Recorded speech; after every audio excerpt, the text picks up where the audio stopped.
Hello, everyone. Welcome to another Leica Tech Talk. My name is Nathan Kellum. I am the Product Communication Specialist at Leica Camera USA. Before I introduce my teammate John, I'd like to do a little bit of housekeeping. You'll see that on the right-hand side of your video screen, there is a chat function. We will love to see and hear where you're coming from, where you're tuning in. And this is also a great space for you to ask your questions to our guests today. So without further ado, I'd like to introduce my teammate, John, Senior Product Specialist at Leica Camera USA. John, good to see you again.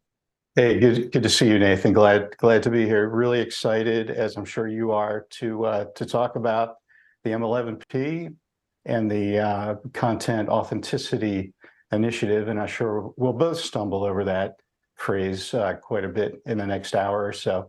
And it'll be great to hear from our guests as well, Cheriss and David. So we're looking forward to it.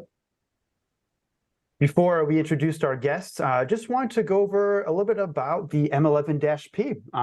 This is a brand new camera from Leica, and Leica has done in the past -P variants. There was the M-P Type 240, there was the M10-P, and now the M11-P. And these -P variants offer a difference in aesthetics, but also internals from the base model. In this case, we are taking out the Leica red dots in front of the camera and replacing it with the Leica script on the top plate. We have also introduced sapphire glass on the back screen to protect it, just like the M11 monochrome. And also, just like the M11 monochrome, we have quadrupled the internal storage to 256 gigabytes from 64 gigabytes on the M11 camera. So this is great if you want to extend the number of images that you want to shoot while you're traveling or while you're on your shoot. It also allows for backup opportunities of those larger SD card slots. But the most important thing, or the highlight feature, I would say, of this camera is that this is the first camera in the world that allows you to cryptographically sign your name to individual images, as well as encrypt the metadata of these images. And John, I would love to for you to tell us a little bit more about how this works and how in the real world you would utilize this technology.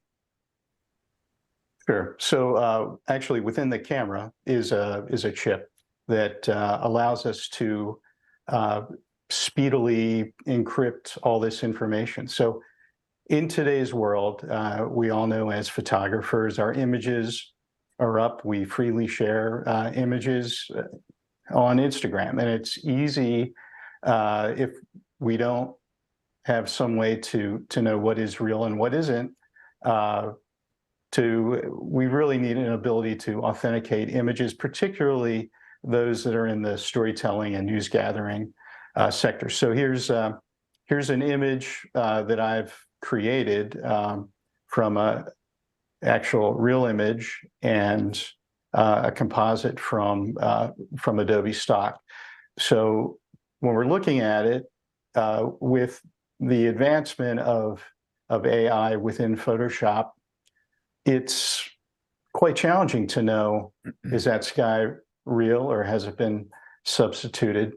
Particularly if people were better than I would be, say, with Photoshop. So I find it quite interesting that Adobe has gone kind of in both directions while they're advancing the ability to modify these images and utilizing AI to do so, but also saying, hey, we want to make sure that that creative process can be authenticated, so we do know what is real and what's false. So if we take a look at the next slide, where we'll see basically the DNG file along with the sky there on the bottom row. So when I click on that DNG thumbnail on the right, it gives me or displays all the information when the composite image is actually either dropped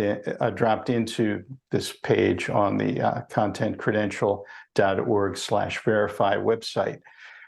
So what it's telling us is basically who produced it, which would be myself, the camera I used, and firmware version, as well as then the camera, ISO, focal length of lens, and shutter speed.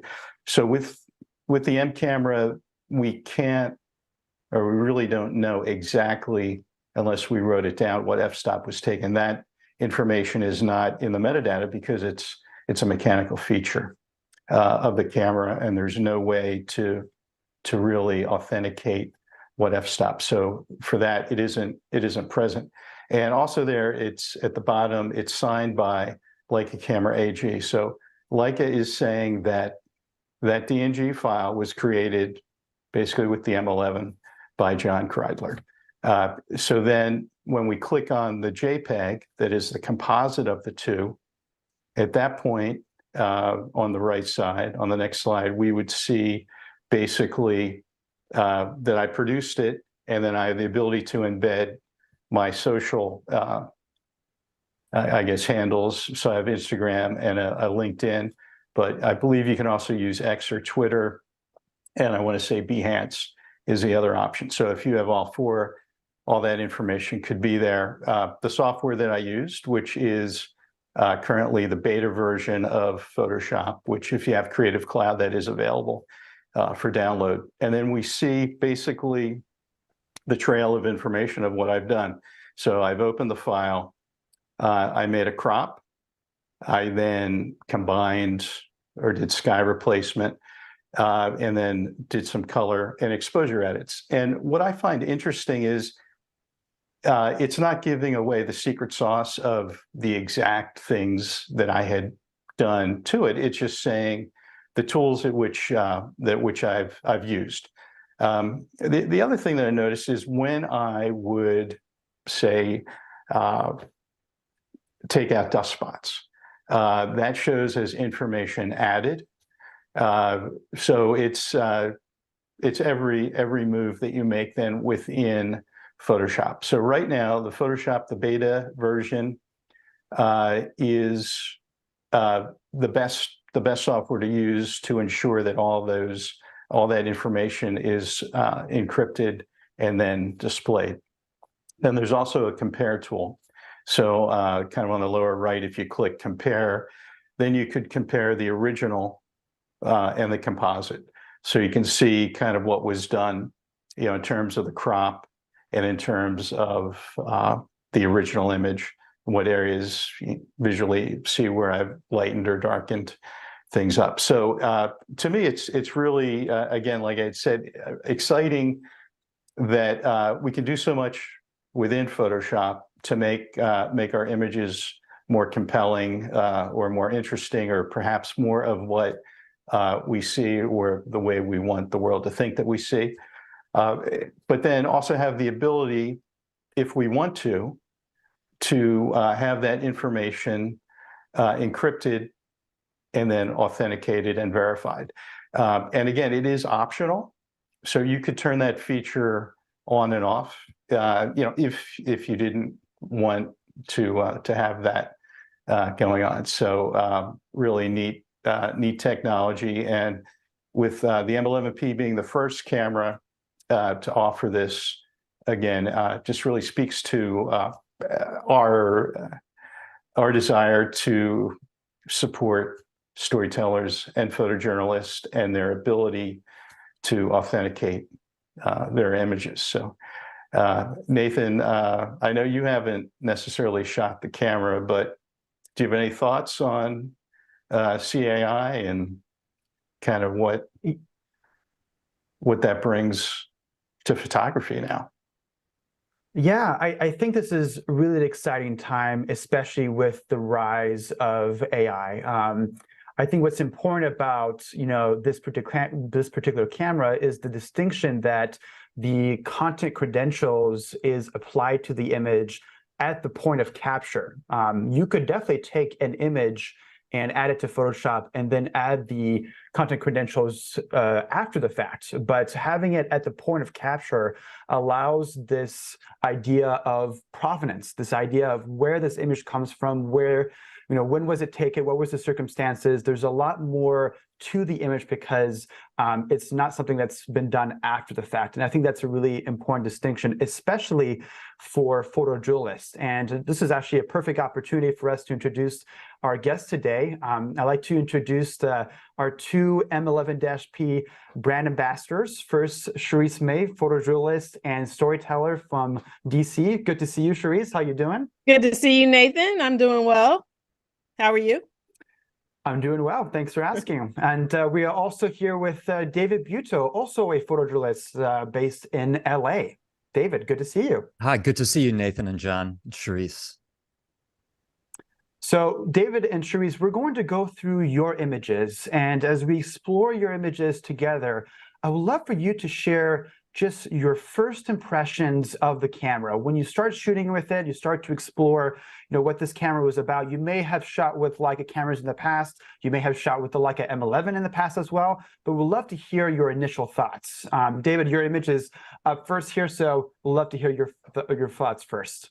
Well, I tell you, I started using Leica rangefinders in the 90s, in the film days. And I was like most photographers of my era. I started out using DSLRs and then kind of picked up a Leica or two to sort of supplement the way I was working. I just found the experience of using a smaller camera and one with a rangefinder system where instead of looking through, in the case of an SLR, you're looking at an image on the ground glass. In a rangefinder, you're looking straight through a sort of a clean piece of glass right at the subject. And I just felt that with the combination of this sort of streamlined controls and kind of smaller profile, it let me get more in touch with the subject. I found just the mechanical process of taking pictures to be less distracting, and I was paying more attention to what was happening in front of me. So when the digital Leicas came out, I was very excited, and I've used pretty much every iteration of the M cameras since they came out, and started using the M11 when that came out, and have been just amazed by what a good sensor that is. Just the quality, the dynamic range, the color that I'm getting out of that sensor is amazing. So when I first heard about this technology of being able to encrypt an image with the data that that my camera was used to take these pictures, and basically what that picture looks like, I was very excited, because I think it's particularly this year we've heard so much about AI and generative photography, and it's just it's really exciting that there's sort of a counterpoint now for a certain kind of photography that we can kind of secure, as you describe it, the provenance of our pictures. Absolutely. Thanks for sharing, David. Cheriss, love to hear your thoughts as well. Here is one of your images, I believe, from Egypt. Yes. So again, similar to David, I love the small size, low profile. It doesn't scream professional photographer.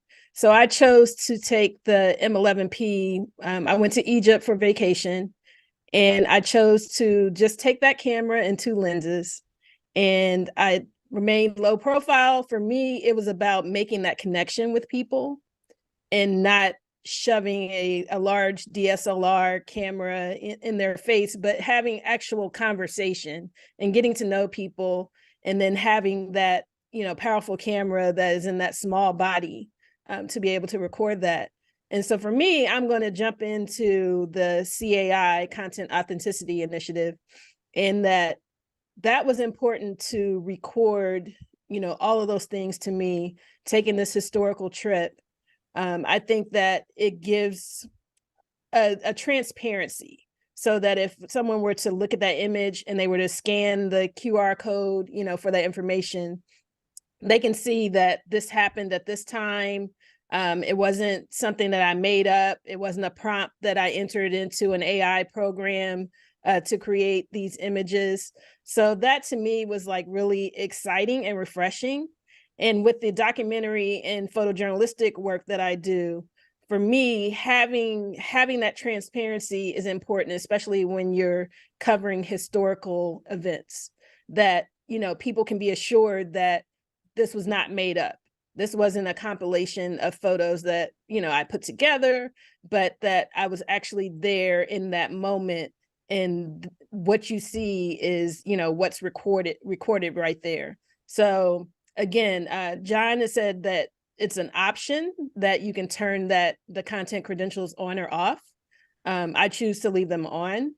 I have no problems with recording, you know, everything that I've done and letting people know that this is an original image and it's not something that I created artificially. So for me, what I really enjoyed about the camera, because I started with the M10-P, with the M camera. And so for me, what was exciting, I went from the M10-P to M11, and then now the M11-P. So having the 256 gigabytes of onboard storage is amazing.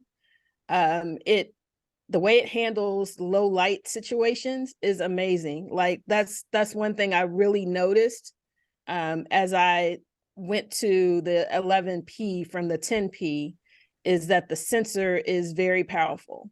And I was able to really push my settings and do things in like total darkness pretty much, and get, you know, relatively no noise, you know, with as long as I, you know, kept my hand steady. But I was just really excited, you know, about that. Absolutely. Thank you so much for sharing. I think that, you know, you speak a lot about the context of a story. I think that's such an important component of storytelling, of understanding not only the story itself, but what's going around the story. How is the time, the place, all these kinds of things play into the importance or the historical elements of the storytelling that you're doing. And on that subject, would you be able to share a little bit about your workflow when you work with publications and this idea that, you know, you're providing imagery to publications, they expect that these images have not been altered in any way. Can you tell us a little bit about the workflow that you have right now, and maybe how CAI can improve this workflow of transmitting data to these publications? So definitely when working with publications, especially news publications and wire services, it has to be original. It has to be authentic. It can't be doctored. You can't just, you know, do these massive edits on it. For one thing, you don't have the time because, you know, in working in those environments, you have to deliver the images really quickly because they're trying to get the news out. So my workflow is bringing those images in.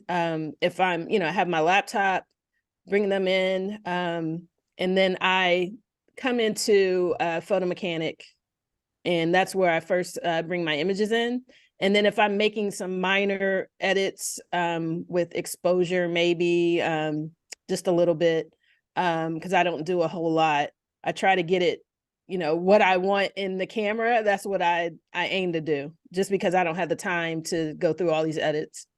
And so I take it through Photo Mechanic, and then I'll push it to Lightroom, actually, Adobe Lightroom, and do those minor edits.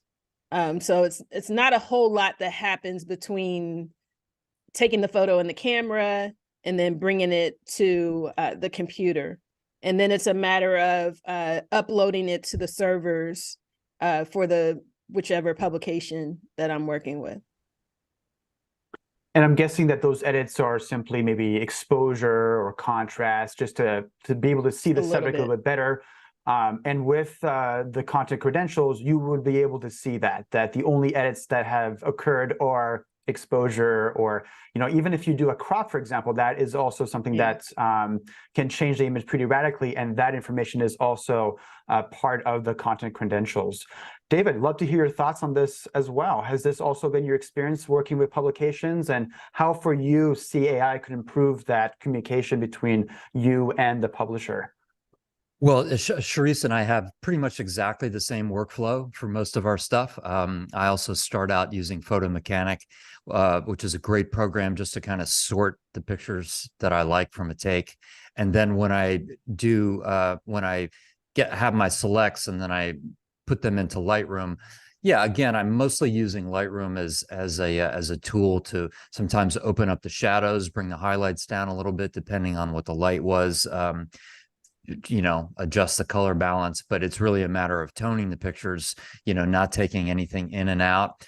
And I think that, particularly in our field, I mean, I think both of us do work that's both photojournalistic and documentary in style, and we do other kinds of work as well. But for any client where we, that's kind of like a news organization or some kind of a media distributor that is picking up our pictures from an event, like Cheriss was saying, that this is a way to just lock in when and where we shot something, and basically what we saw on the scene. And I think it's going to be an extremely important just tool in general, both for photographers, for these media organizations, and then ultimately for viewers as we go forward. I mean, so much has happened in the last year or two with this, talking about manipulation of images and on social media. And, if the public loses trust in what they're looking at, then I think it's not a problem just for photographers. It's really a problem just for communication in general about what's actually happening in the world. And this technology is a way to help us show with veracity what really is happening. I totally agree. Absolutely. I wanted to add something to that, Nathan, if you don't mind.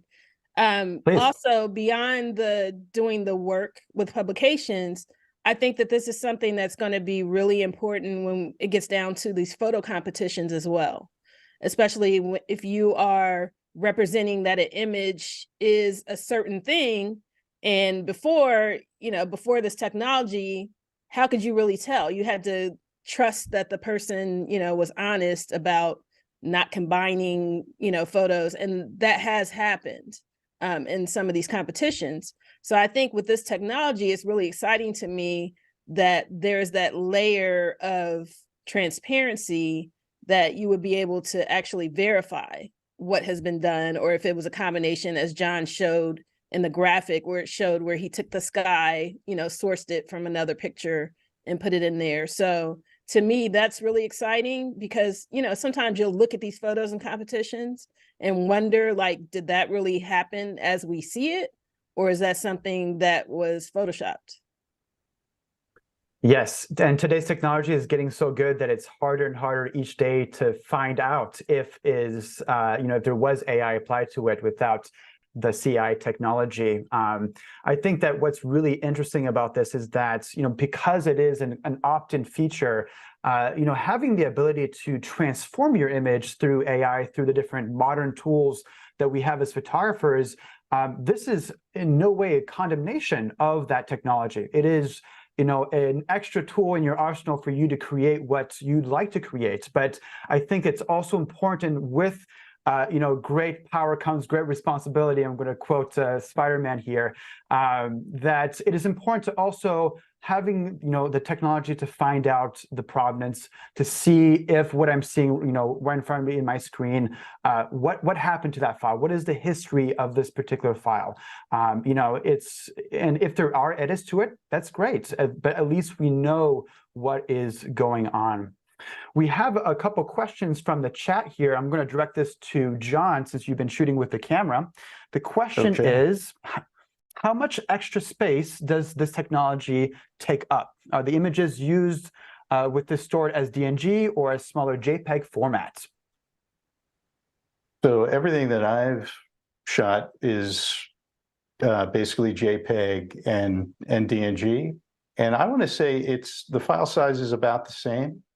I don't think it's any bigger. What I will say is that if you're a person that likes to continuously shoot, it will record slower with that feature turned on. So it's for some people that might be a slight concern. But what the other thing I would add to that is that as the firmware progresses, it'll record those things, particularly continuously shooting, will be improved and will be quicker. I mean, we've seen that since the early beta firmware of the camera to where we are to where we are now. So it's something that really does, it takes, like bits of a second longer, I would say. And I think the file size is about the same.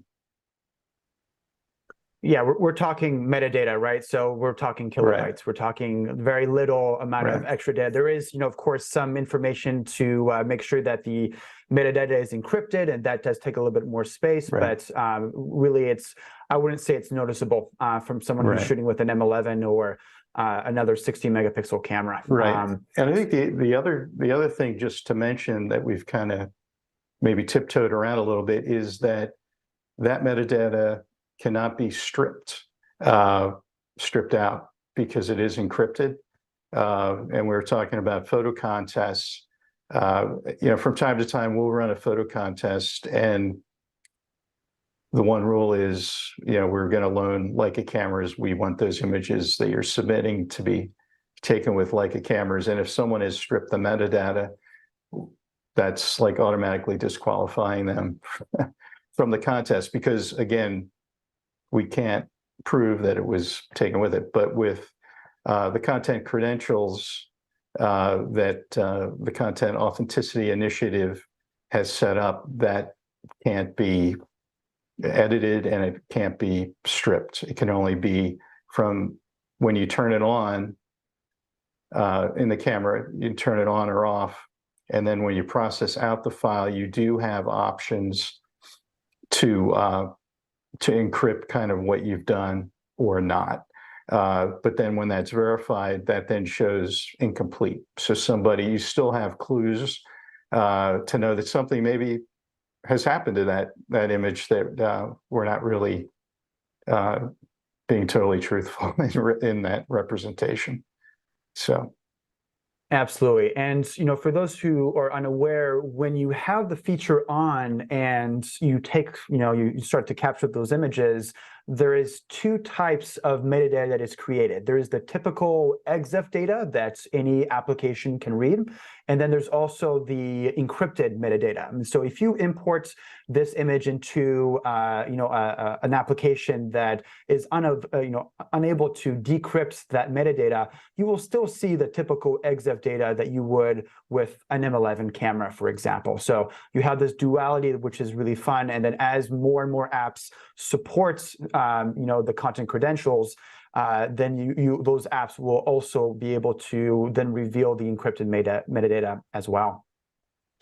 So we're going to go back to I was just going to add, there's over 300 companies involved that have signed on to the initiative, including other camera manufacturers like Nikon and Canon, as well as PhotoBits. That's the company that runs Photo Mechanics. So a lot of support out there, as well as news gathering organizations like Washington Post, BBC, New York Times.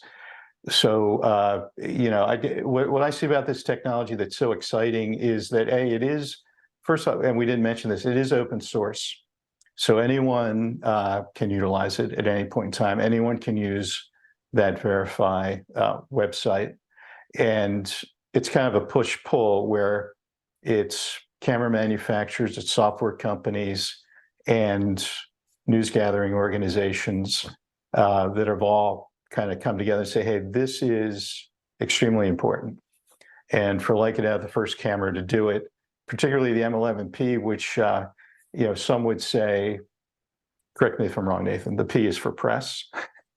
And it was really designed initially as a press camera, the original MP film camera. So it kind of all fits for us in terms of being able to apply this new technology to the press version or professional version of our camera.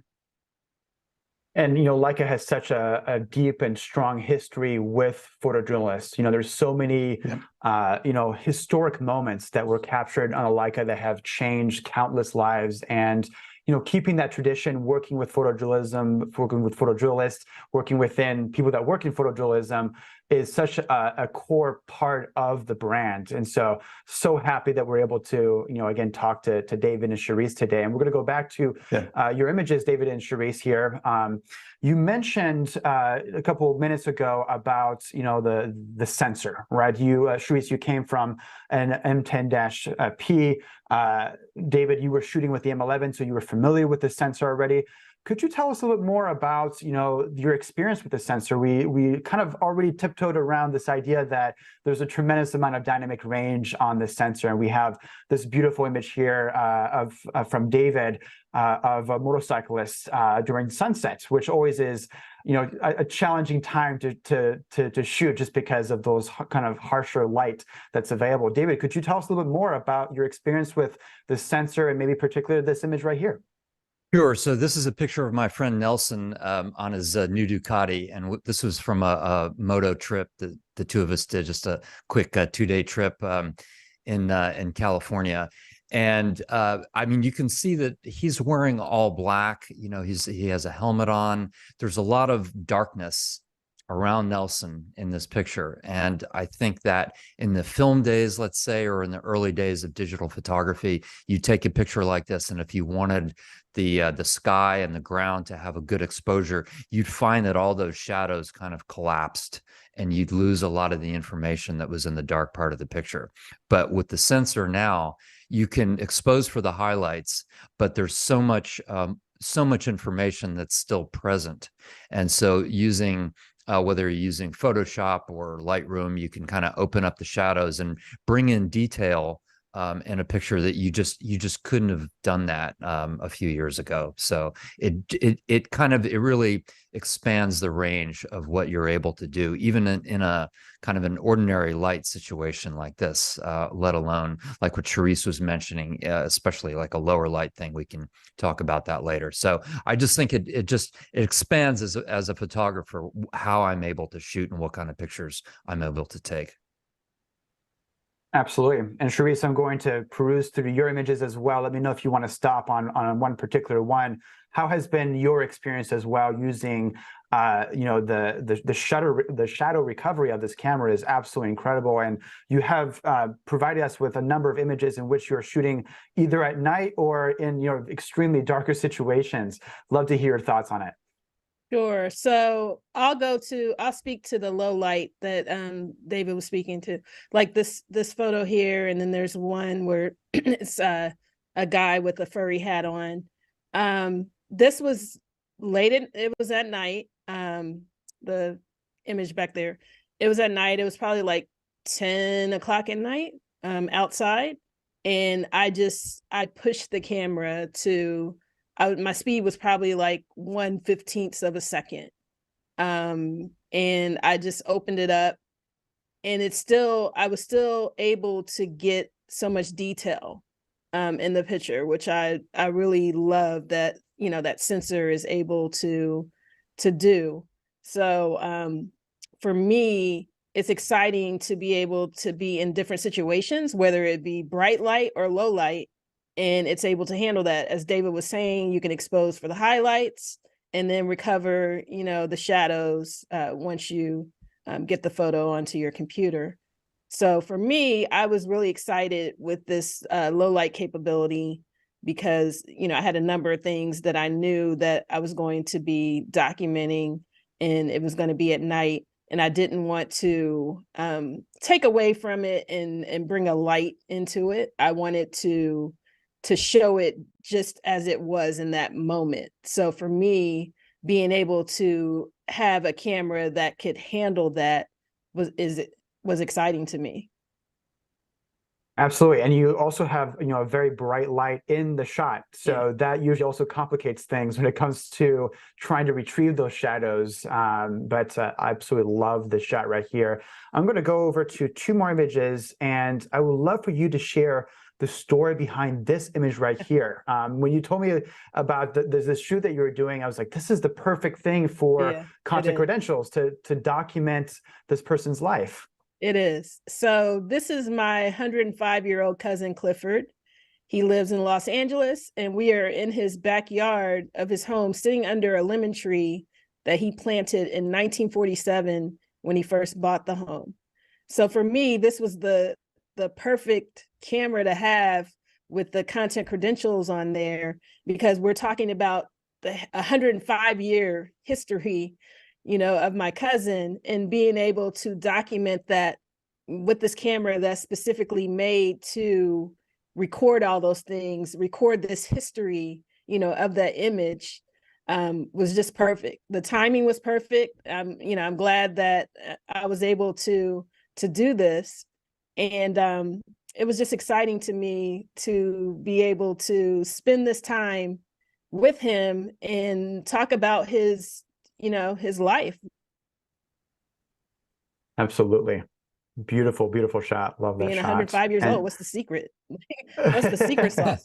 Yeah, thank you. I need to know. Yeah, I need the secret sauce. Yeah. David, we'd love for you to share a little bit more about this image right here. It looks like you're shooting this from maybe the plane itself, and you're getting all this incredible flare, most likely from the window that you're shooting through. Can you tell us a little bit more about this shot as well? Sure. So this I took a couple of weeks ago when I was I just landed at Reagan National Airport in Washington. In fact, part of my trip was to go to the 11th anniversary party of the store there, which was great because I spent 4 years living in Washington, and I ran into Cheriss and a lot of other friends of mine from those days. So it was great. But yeah, I was just sitting. So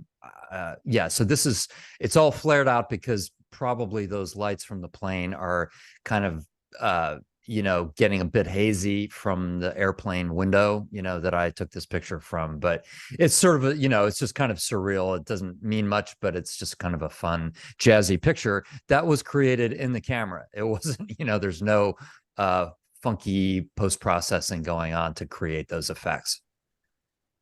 Those are the best images, when you get everything just like that in camera. You don't have to embellish it.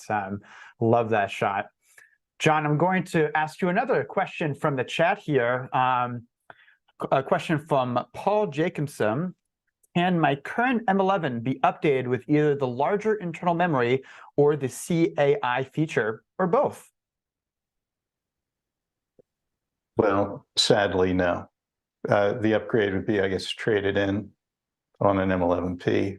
I know that there were talks about it, but it would be really beyond economical sense to do it, because there is a special chip in there that's mounted in such a way, as well as the memory, I believe, is on the motherboard, the super brain of this super camera. So unfortunately, no, the upgrade would just be a trade-in.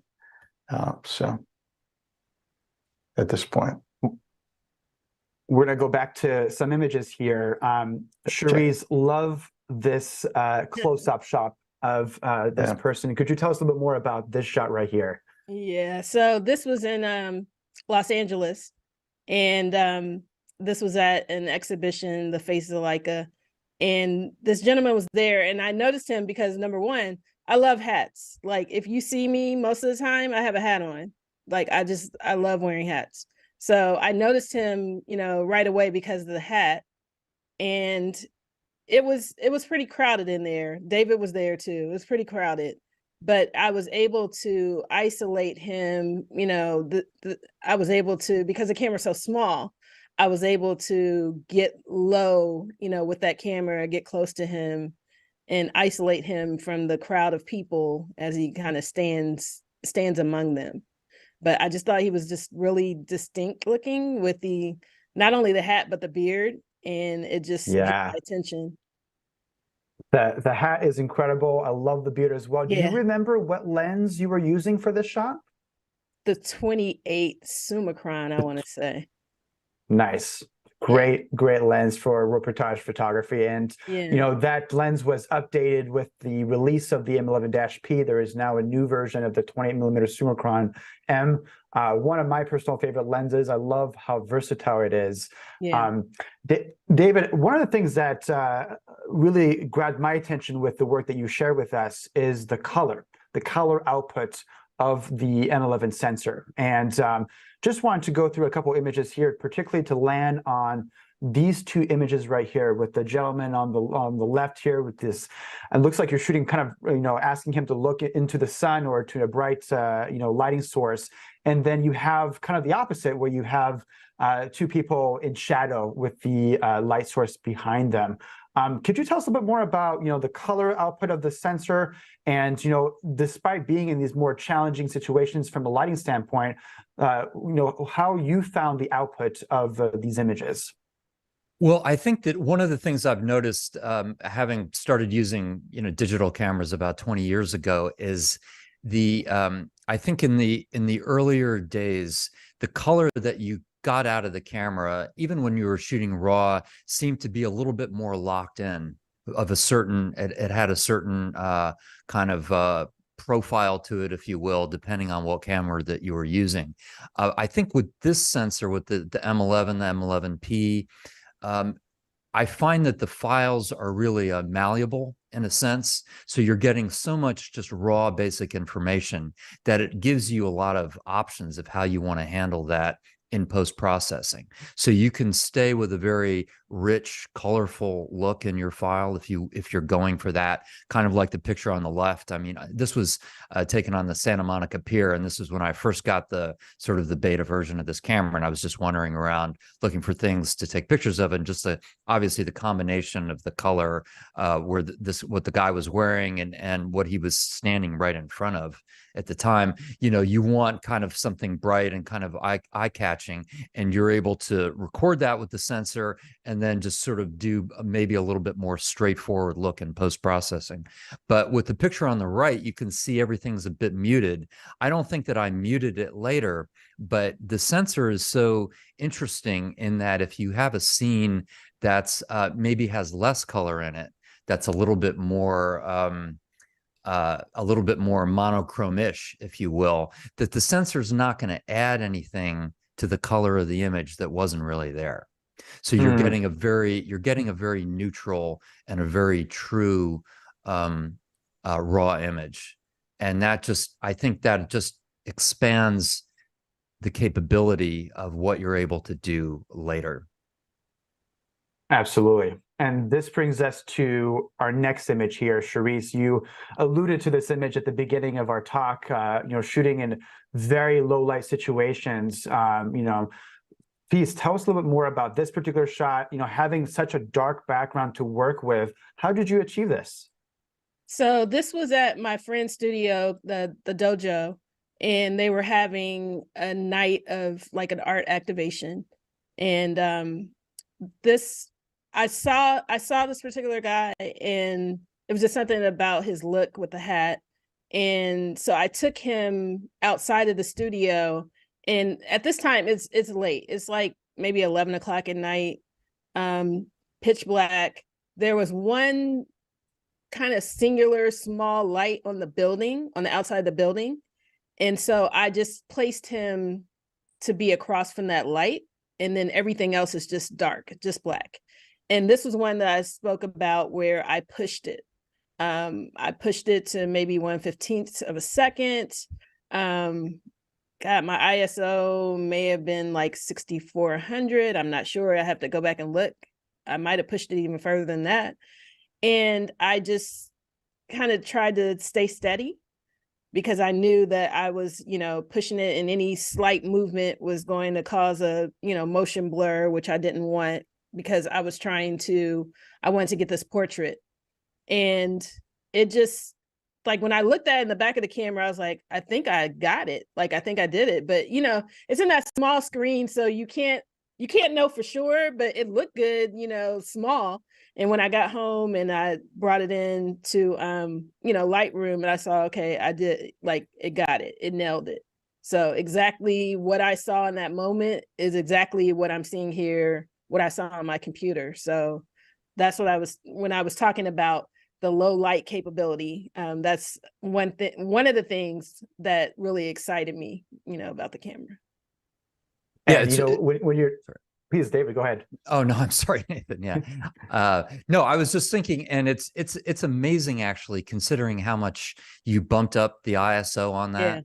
that the color is so true. And that Yeah. just, I mean, you know, that his hat, his jacket, the skin tone, everything's really smooth and it looks real.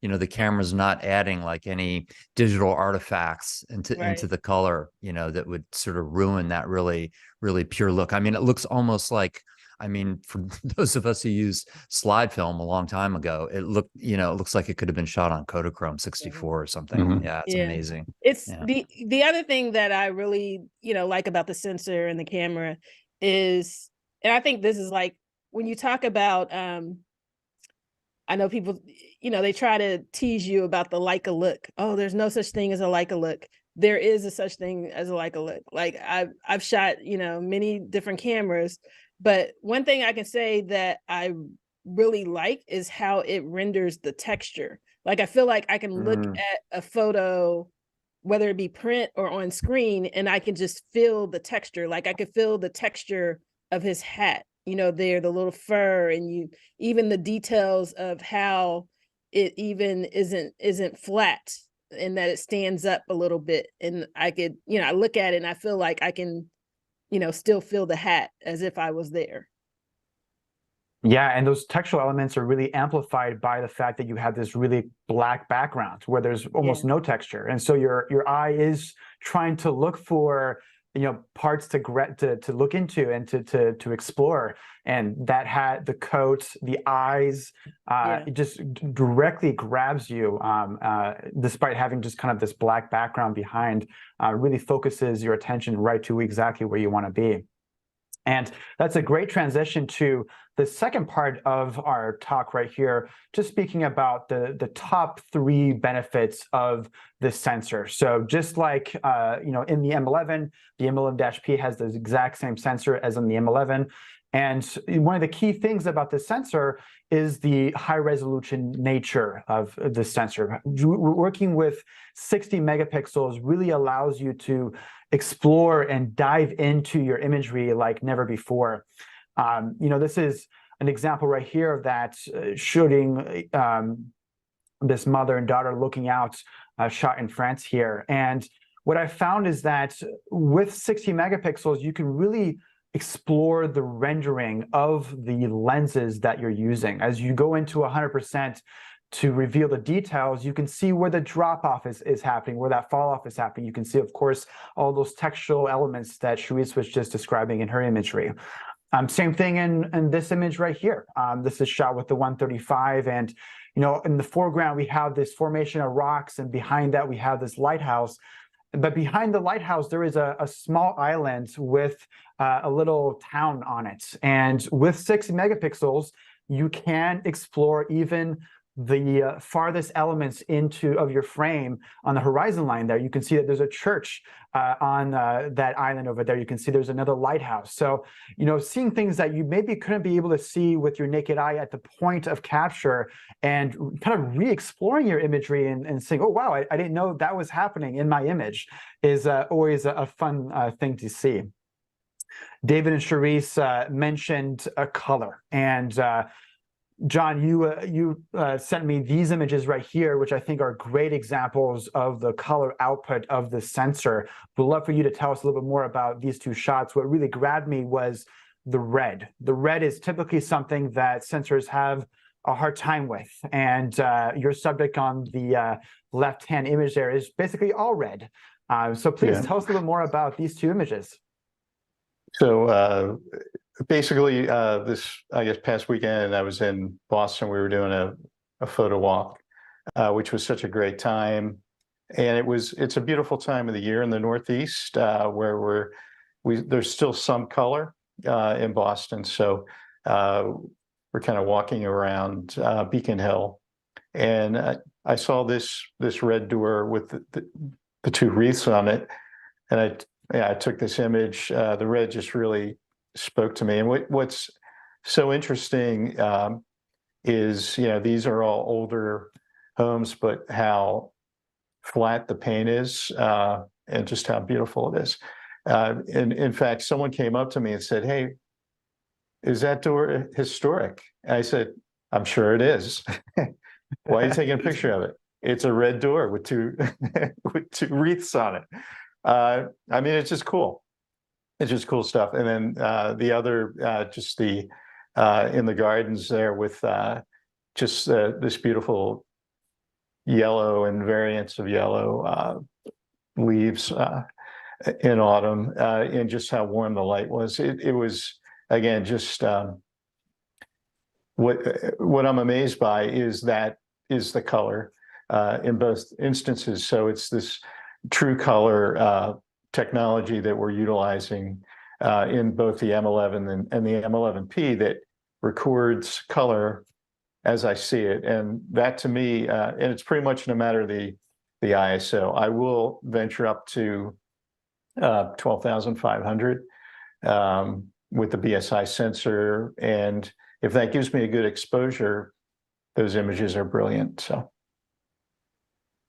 I've had the same experience. Here's an example of this really interesting and usually hard to capture fuchsia color, where usually it goes into the reds very quickly, or it goes into another color that's not quite exact. And the combination of this beautiful sensor with the apochromatic designs that we have in various lenses in our portfolio, you can really achieve something incredibly accurate. As you zoom into 100% of this image right here, the precision of not only the point of focus with this lens, but also how this lens renders color in the out of focus areas. Because I think that that's something that we don't talk about very often. A lot of times the bokeh is not, the color of the bokeh is not something that we really hone into. But for a lot of photographers, that color accuracy does play into the storytelling, does play into the accuracy of the overall image. And, it's really nice to see that even the bokeh, even these out of focus elements of your subject still have that true color. And speaking about interesting lenses, John, you shot this image right here with the 50 Nautilus 1.2. We had a previous talk together on Nautilus lenses. I really love this shot, and it seems like you're connecting with the red as well here in this shot. Could you tell us a little bit more? It's red, and the interior is red, and the dashboards are red, and the steering wheel is red. Yeah, it's and the white kind of separates it. So just really neat. I mean, the Nautilus 50 f1.2, the reissue, for me is just a fun lens to shoot all the time. I prefer it to the 0.95, and I know some people will disagree, but I just find the size is a little smaller, and I like the contrast that lens delivers with a double spheric element. And it's particularly, photographing something like this, like a vintage car, it really makes it almost timeless. Like you don't really know perhaps when the image was taken, but plenty of sharpness and detail. Although what I do like about that lens is the glowy highlights wide open. And if you really want everything sharp, you got to be at f2 or 2.8, and then it renders. But that's that whole idea of visual signature, kind of what you see and how you want your images to appear, and that Leica look giving you that very sharp plane of focus where the lens is focused, but then that transition to and from looks very natural and very three-dimensional. And the areas that are out of focus are soft. They're not sharp, so or crunchy. So that's basically the Leica look in a nutshell. And here, this is in Boston, in the Chinatown area, a little late in the evening. And again, just the way there's this little bit of light on this door and how the color rendered. I mean, when I was looking at the image, looking at the scene, I just saw that image in my mind of what I was gonna capture. And that, for me, that's the biggest difference when I'm holding a rangefinder, right? I have to see the image in my mind before I can get it into the camera.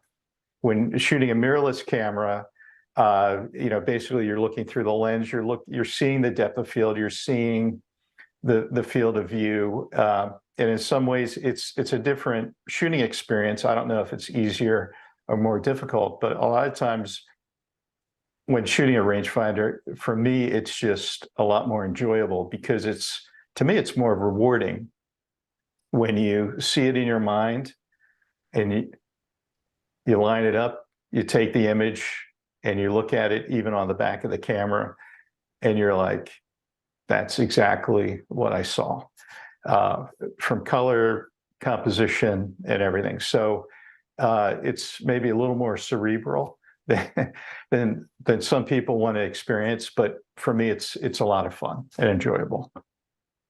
I love the shot of yours.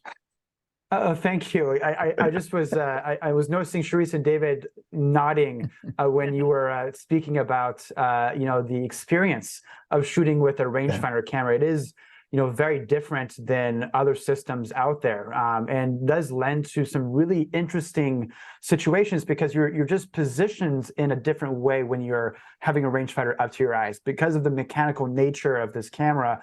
You are in full control. There's not a computer that is trying to figure things out while you compose your image. You can decide exactly what's going on, and you also, little things like the feel and the throw of the lens. You know exactly where things are as you move that tab around.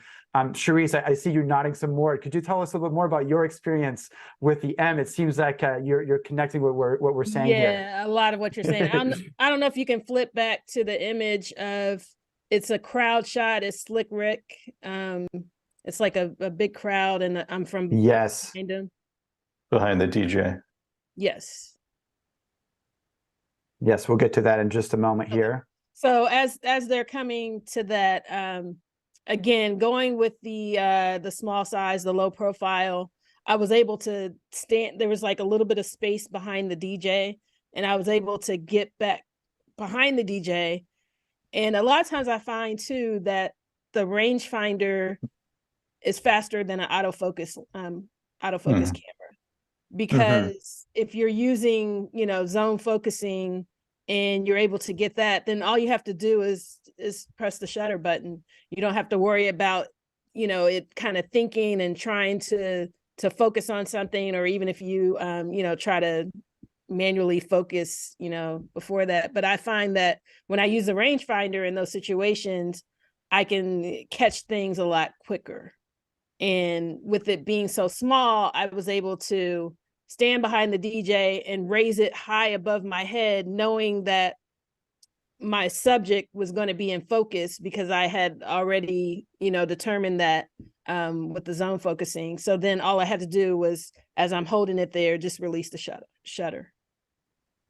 Absolutely. And, with the rangefinder camera, you're not at the mercy of the technology that can or may not be able to see your subject in these lower light situations. One of the things I tell people all the time is, if you can see it, you can shoot it. It doesn't matter how complicated, there's mirrors, there's reflections, there's shadows and things like that. If you can see it, you just have to align those elements with the real world and the rangefinder together. David, I have to say one quick thing. I would be remiss if I didn't say, this was in celebration of the 50-year anniversary of hip hop. This is Urban Elegance during Howard Homecoming. And so this is Slick Rick, who is hip hop history. He is an icon, a legend. I just have to give that shout out to 50 years of hip hop. Beautiful, beautiful shot.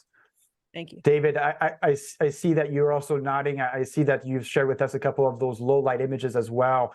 How has been your experience shooting with a rangefinder, in particular these more challenging lighting situations, relying only on your eye for these images?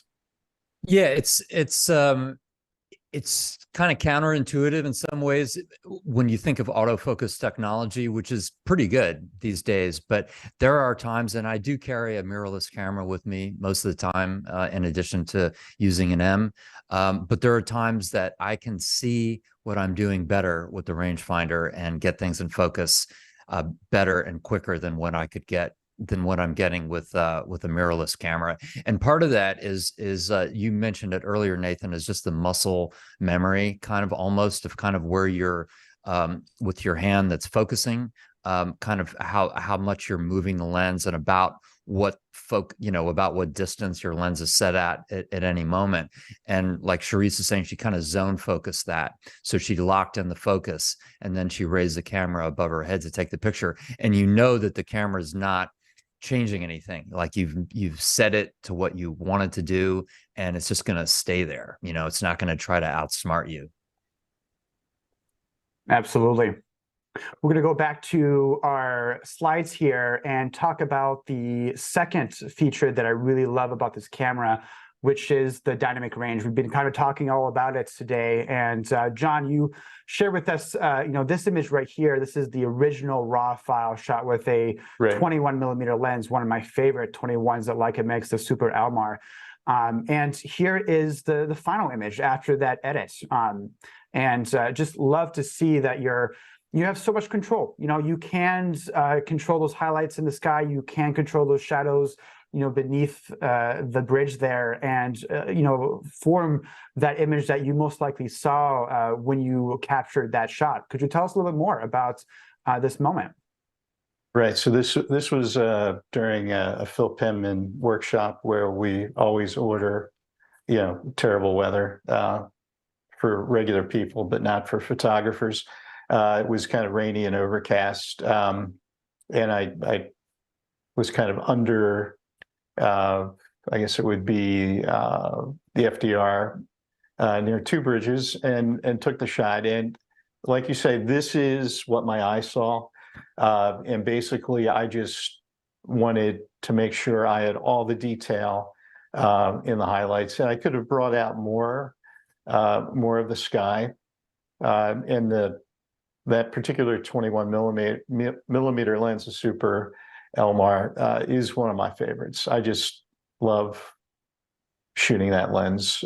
It's just incredibly sharp, compact, and to me, another advantage kind of a rangefinder is you begin to learn the focal length. So what I mean by that is what's in your frame.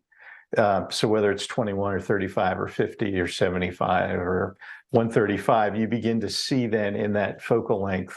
And for me, shooting a rangefinder, I feel much more connected to the environment. And looking at David's and Cheriss's images that they've shared, to me, I see a level of intimacy that I don't think with the subject that I wouldn't see, I don't think, if they would have taken it with a mirrorless camera.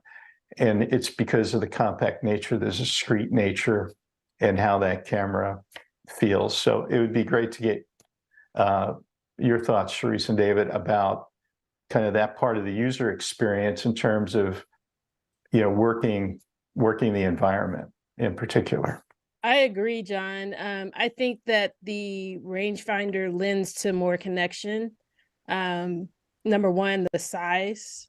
I said this earlier, that you're not shoving this big camera, in between you and the person, in their face, so that you can actually have a conversation, and you don't have the distraction of, a larger camera with that.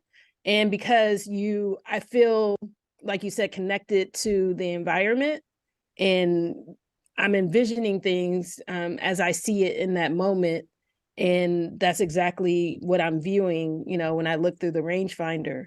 And for me, connection is key for a powerful image, and a connection is key in storytelling. So that definitely gives me that ability to get close to someone without, too much space in between us, so that I could have that connection. Absolutely. That's great. Yeah. Well, folks, just wanted to take some time to thank you for joining us today. Cheriss and David, it's always a pleasure to see you. It's always a pleasure to talk with you. Thank you so much for being the ambassadors for the M11-P. So glad that you're enjoying the camera and the sensor inside of it.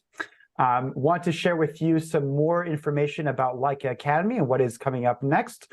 You have a lot of opportunities with Leica Academy to learn more about the craft of photography. First of all, through these bespoke programs that we offer, where you do a one-on-one session with the Leica Academy instructor. You're welcome to use your phone and scan the QR code to access the website to sign up for these bespoke programs. We also offer classes specifically on products. M owners workshops as well as Q owners workshops that are upcoming. You can find them at your local Leica store, but also online. You can scan the QR code on this slide right here to learn more. We also have the photography fundamentals for those who want to explore the world of photography. Maybe this is your first camera, maybe you're just entered into the beautiful world of photography. This is a great class to take maybe before even the product classes, the Q and M classes, just to get you started on the basics of photography, the basics of exposure and composition. We also have much longer workshops, this here on the East Coast in Miami. John, I believe that you'll also be there in Miami for this class. Would you love to hear your thoughts on what people can expect on this class? Nothing but good times in Miami with Jesse Marlowe. Plenty of color. So it's going to be a great time to shoot and explore Miami. I think the agenda for the class is primarily shooting all day Saturday. So we have ambitiously picked 3 different locations to shoot, and then Sunday morning an optional shooting time, and then Sunday afternoon we'd be at the store, at Leica Store Miami, going through culling, editing, and creating a story, finding the story within the edit, concentrating on good composition, and then finding the thread of the story in the edit. So Jesse is a great instructor, and really looking forward to this and spending time in Miami. And even though it's in the mid-60s here in Pennsylvania, it won't be that warm for that much longer. So getting away to Miami for a little bit before, during the holiday season is always a lot of fun. So looking forward to it.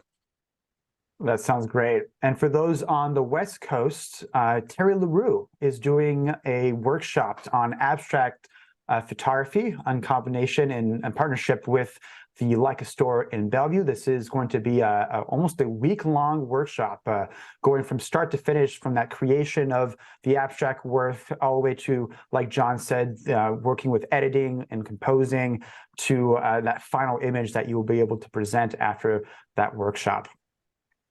And finally, John and I will be here next in a month on December 14th to talk about our favorite releases of 2023 from Leica.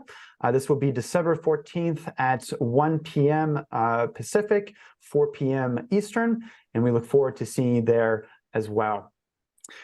Again, Dave and Cheriss, thank you so much for being here. We've added your socials and your websites onto this page. For those who want to follow Dave and Cheriss, please go to their Instagram. Please go to their website to discover more of the work. Thank you again for joining us, and we'll see you on the next one. Thanks, everybody. Have a great evening. Great. Thank Thanks you. so much.